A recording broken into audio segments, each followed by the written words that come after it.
Welcome to the latest episode of 5 on the Floor on the 5 Reasons Sports Network. Thanks for joining us on your favorite podcast app on Apple Podcasts, on Android, Spotify, or the 5 Reasons YouTube channel. Make sure you subscribe to Off the Floor. That's our Discord server, $2.99 per month. Link right there in the description. The most heat anywhere. Get the conversation. You get the information. It's all on there. You're going to want to be on there in the off season because we've got a draft channel and a free agency channel as well. So check it out. It's Off the Floor. Again, bypass the Apple upcharge. Pay the $2.99 a month. You can cancel at any time. Also, check out the great sponsors of the 5 Reasons Sports Network. Includes Prize Picks.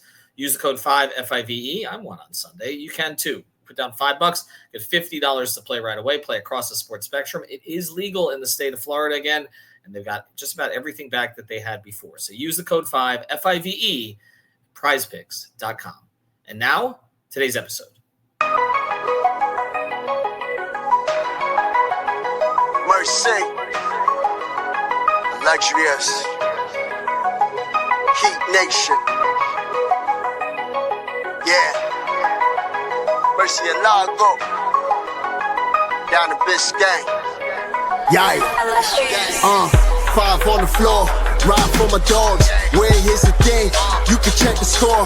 Hustle hard, couple scars, wearing bubble frogs. Down to Biscayne. Kept the floor playing, got it all band. Y'all seen the block, stop with one hand. And Pat we trust, it's about have the guts. We're here to bring the heat, y'all can hang it up. Welcome to 5 on the Floor, a daily insider show on the Miami Heat and the NBA, featuring Ethan Skolnick, Greg Sylvander, Alex Toledo, Brady Hawk, and others from the 5 Reasons Sports Network. Also make sure to subscribe to Off the Floor for the most heat anywhere.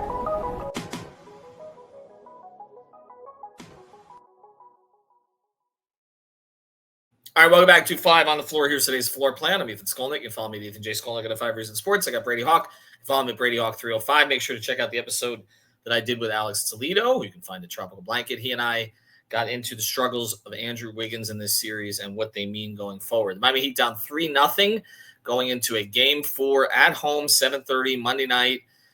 Not a lot of excitement for this one because the Heat have lost 7 straight home playoff games, and they just lost by 37, their largest playoff loss in history. And their best player, or their best offensive player, who has carried them at least to this point, really struggled in Game 3. He had 11 points. Tyler Herro just couldn't get going. You identified it early in the game, Brady, that he seemed bothered by the fronting or by the face guarding Max Strus and others. Max didn't really want to elaborate it much on it after the game.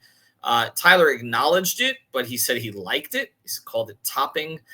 He said he liked it because he'll be able to work against it. So we're going to get into ways he can work against it, at least for one game, maybe to try to get a win, and also what it means going forward. Now, I do know that there were some comments that were posted on social media today, and I haven't got a chance to read the story, so I'm just going to be forthright on that, or talk to the reporter, who I believe is Joe Varden, who's somebody I know very well, who was at the game the other night. But apparently Tyler said something to the effect of missing Jimmy. And I want to make sure that I get the context of that quote before we get too far into it. But once I do, then we'll probably do another episode on it. So I'm going to leave that to the side right now because I know that took a lot of people by surprise that he would say that. But again, I want to make sure I read the whole article and also talk to the reporter before doing so. But Brady, go into what the Cavs were doing against Tyler and why it was effective in Game 3.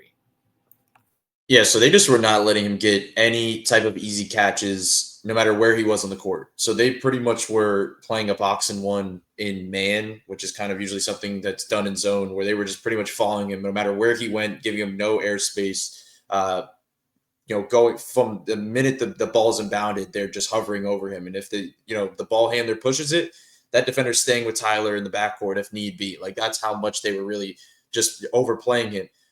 It got to the point where Tyler was understanding that they were overplaying him so much that it's like, okay, there's this much space on the other side of the court for the Heat to go 4-on-4. But this team is not good enough, offensively talented enough to surpass Tyler's ability. Like, they need Tyler in this offense to make it work. So credit to Max. I mean, he did a great job at that. Like, if any time Tyler tried to rise from the corner to the wing or anywhere above that corner, he was totally jammed. He could not even breathe to get above that point to flow into a handoff, flow into any of those certain areas.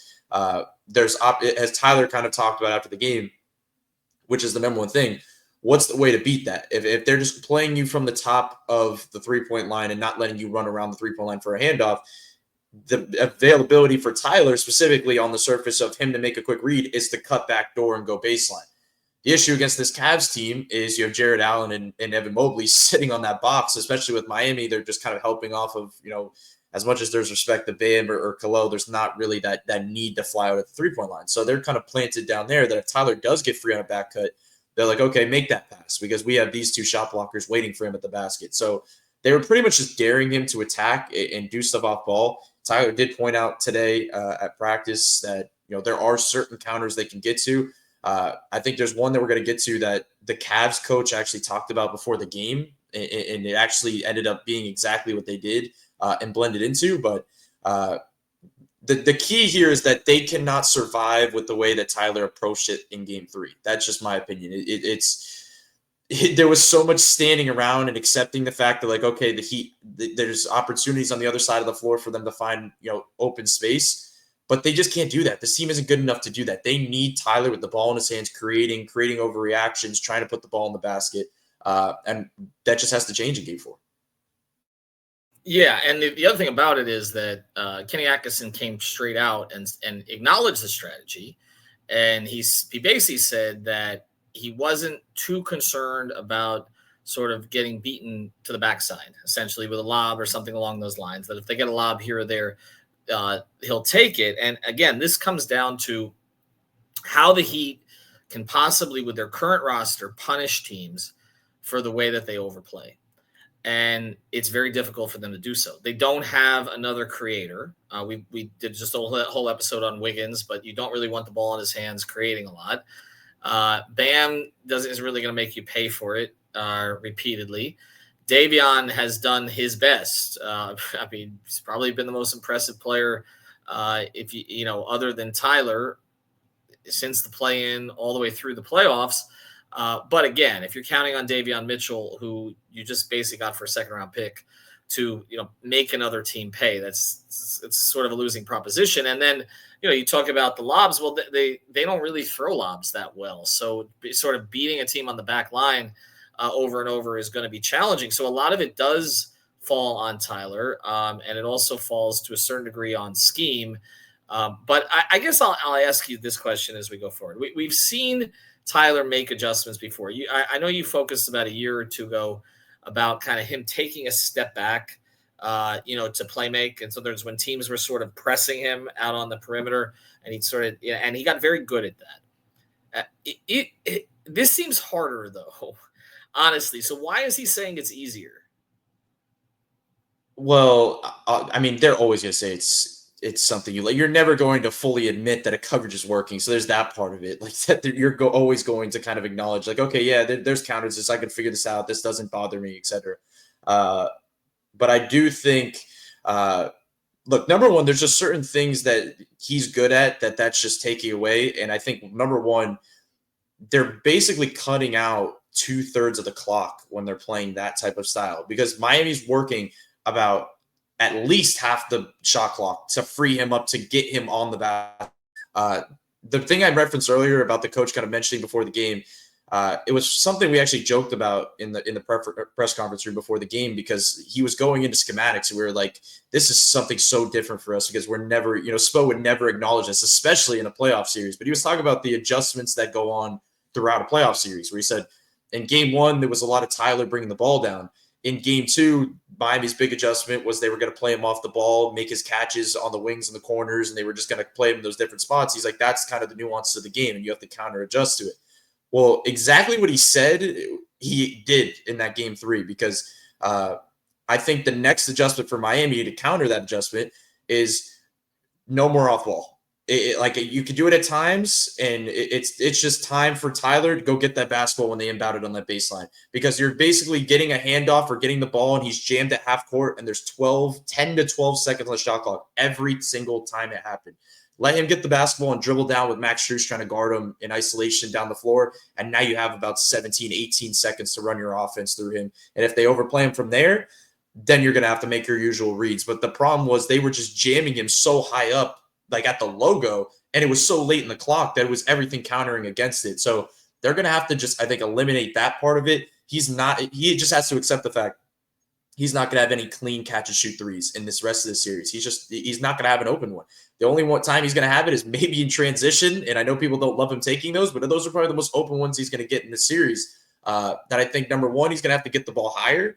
Number two, this is kind of the dicey one because it's a gamble if you're Miami, because they've leaned into this defensive style of the rotation where they've, first two guys out are Haywood and Pella, and they're playing all these defensive guys.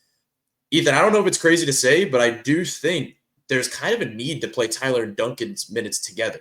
Yes, they're going to get absolutely destroyed defensively. They're going to get picked on, yes. But after what we've seen in that game 3, I think they need some type of offensive juice to try, just in minor stretches, just like in quick stretches. That I think the easiest way to free up Tyler from seeing that attention is playing those two guys together. The things you can run, the pin downs for each other, the slip screens, the overreactions that we're talking about. You cannot play Tyler the same way if you have Duncan on the same strong side. You just can't. So I'm just curious to see if they do that or if they go back to a little bit maybe more Burks.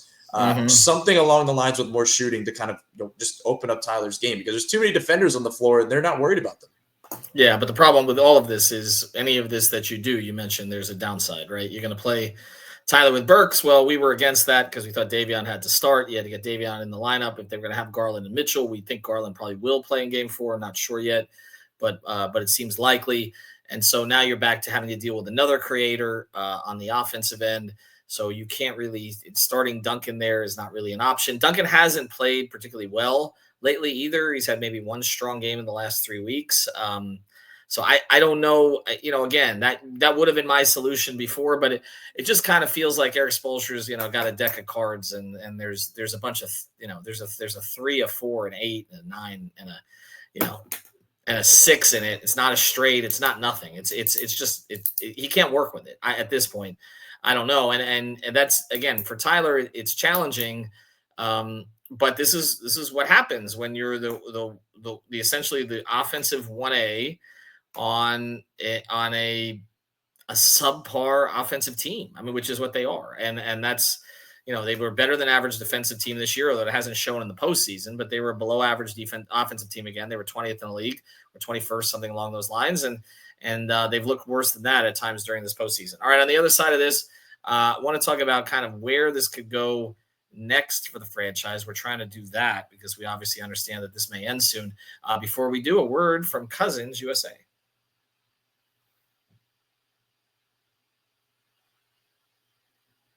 And now it's time for Who's on the Move, sponsored by our friends over at Cousins USA Moving and Storage, family-owned and operated since 1996. They can service both residential and commercial moves, whether you're going across town, across the state, across country, and even across the globe. They have a 15,000 square foot private warehouse in Lauderhill, Broward County. The number one priority for Cousins Moving is transparency and being honest with their customers. They have a very low turnover, with most of their movers working for them for over 10 years. So find them online at Cousins Moving on Instagram, Facebook, and Twitter, or visit the website at www.cousinsusa.com/5RSN. They've got an exclusive offer through 5RSN.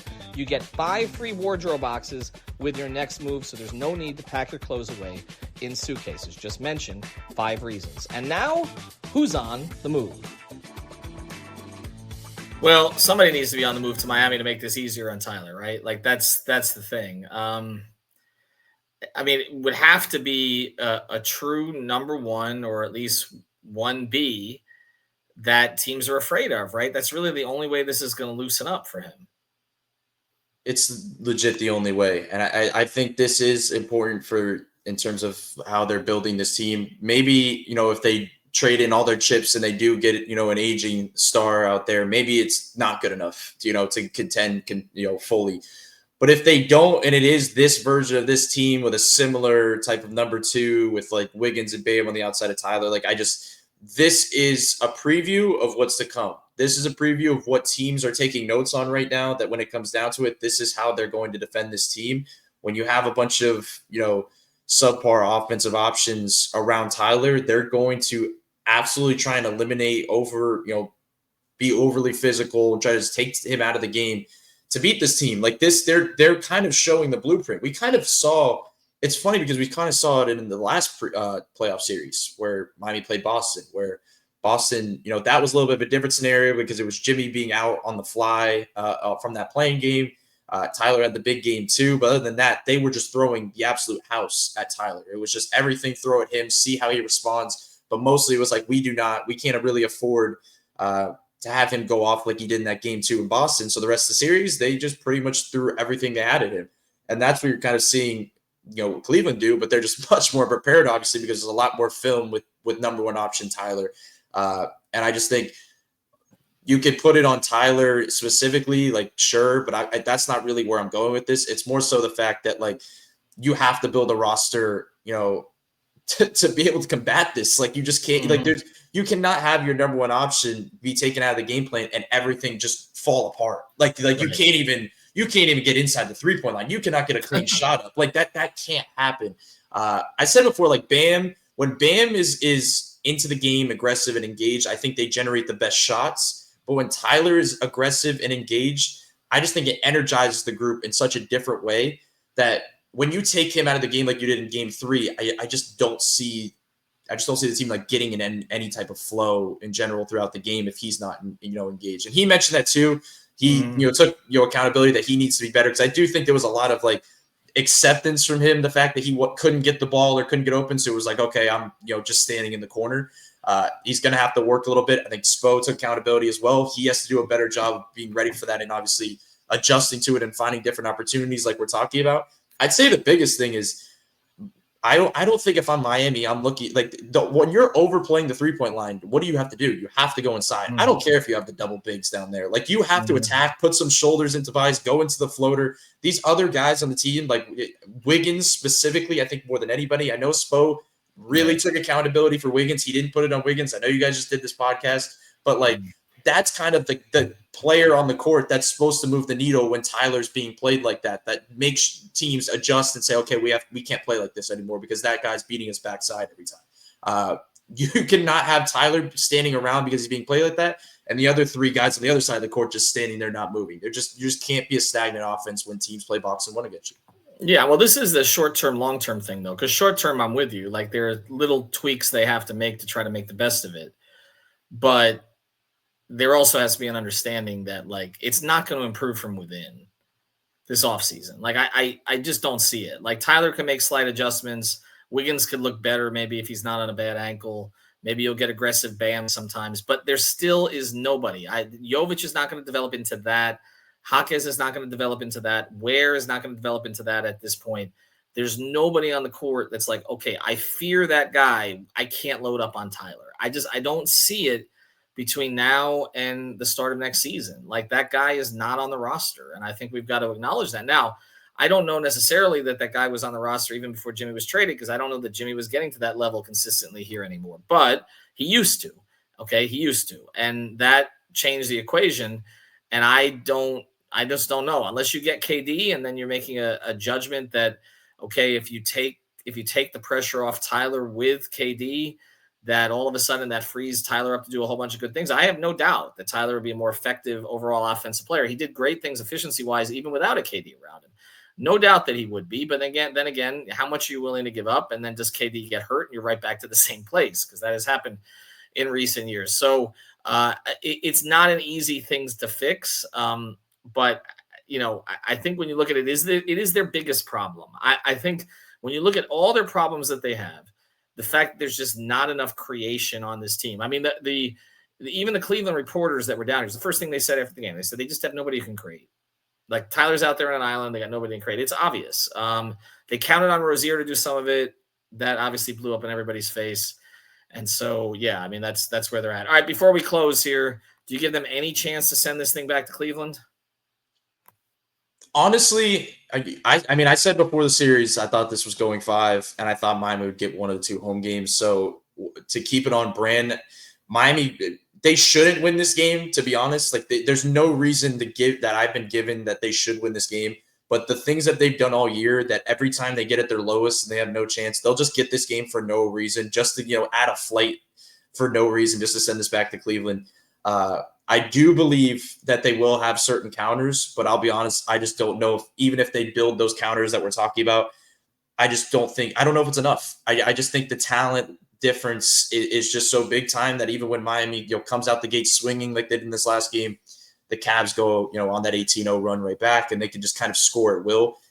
They just don't, as you said, they don't have the creation, they don't have the scoring. I just don't know if they have enough. So they have a chance, but I wouldn't give them a great chance. I still think even if they have all the great counters to build against it, it's just going to be tough. They just don't have enough to match the scoring of the team.